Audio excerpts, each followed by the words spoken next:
Hello everyone, my name is Ranjita Amanatya and I am a second year PG resident from Odisha. Today I would like to present a case of a dancing worm in the anterior chamber. A 12 years old male child presented at the IOPD with a chief complaint of the sudden redness, pain, photophobia and lacrimation in the left eye for 5 days. General physical examination revealed a healthy looking patient without subcutaneous nodules or swelling on any part of the body, suggesting no lymphadenopathy. There was no history of fever, itching, or swelling in any part of the body, but history of pond bath was present. Chest and CVS examination was essentially normal, and there was no hepatosplenomegaly. No abnormality was found in the surrounding ocular adnexa. Moving on to ocular examination, his best corrected visual acuity was 6 by 6 partial in the affected eye and 6 by 6 in the right eye.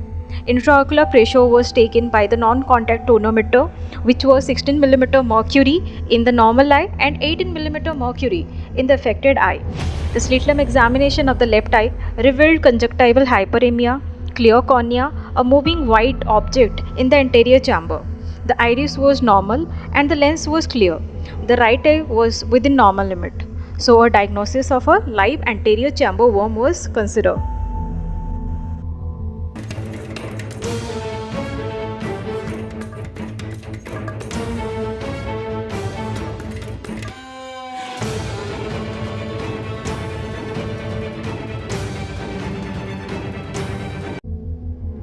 Coming to blood reports, full blood count revealed 52% eosinophilia, but midday samples of the peripheral blood were negative for microphilia.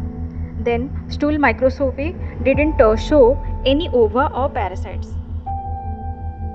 Moving on to the treatment plan, the patient was admitted for the surgical removal of the worm.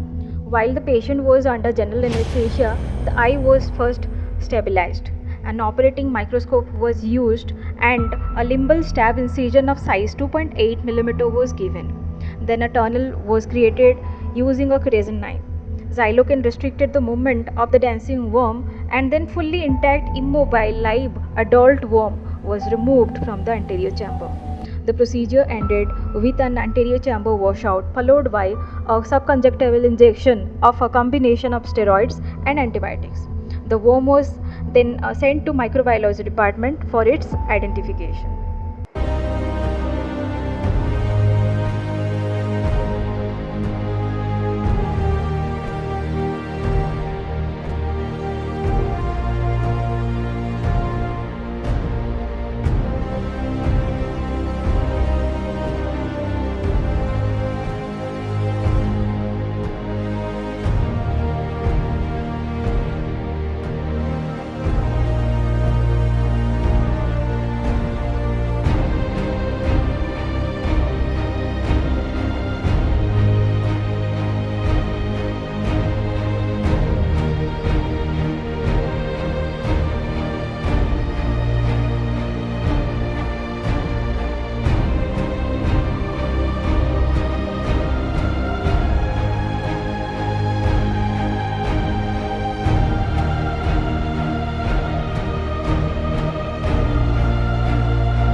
Post-operative treatment included dexamethasone eye drop 6 times per day, atropine eye drop twice daily, and a combination of steroid and antibiotic ointment for evening. The doses of the topical steroid were tapered down over 2 months.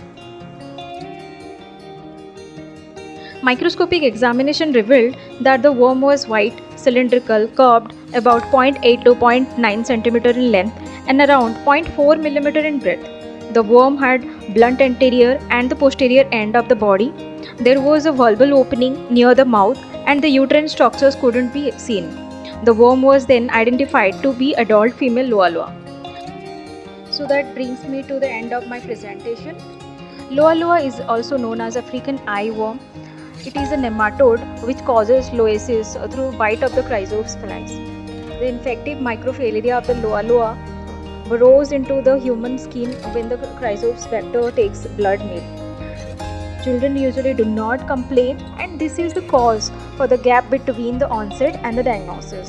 The patient, in our case, belonged to a rural region in Odisha. Our patient presented with a painful red eye with a decreased visual acuity. These signs could mimic other eye pathologies. A careful slit lamp examination was the key to the diagnosis. Slit lamp examination should be done under low illumination to avoid missing the parasite in the anterior chamber.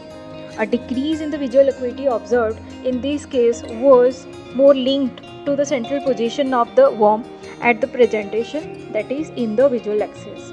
Surgical removal of the worm was curative and relatively simple and should be done as soon as possible to prevent structural damages in the anterior chamber. Our patient didn't develop complications owing to the early presentation and adequate management. To conclude, I would like to say that ophthalmologists from the endemic areas need to be aware of this diagnosis that can mimic other eye pathologies like the uveitis or idiopathic intraocular inflammations.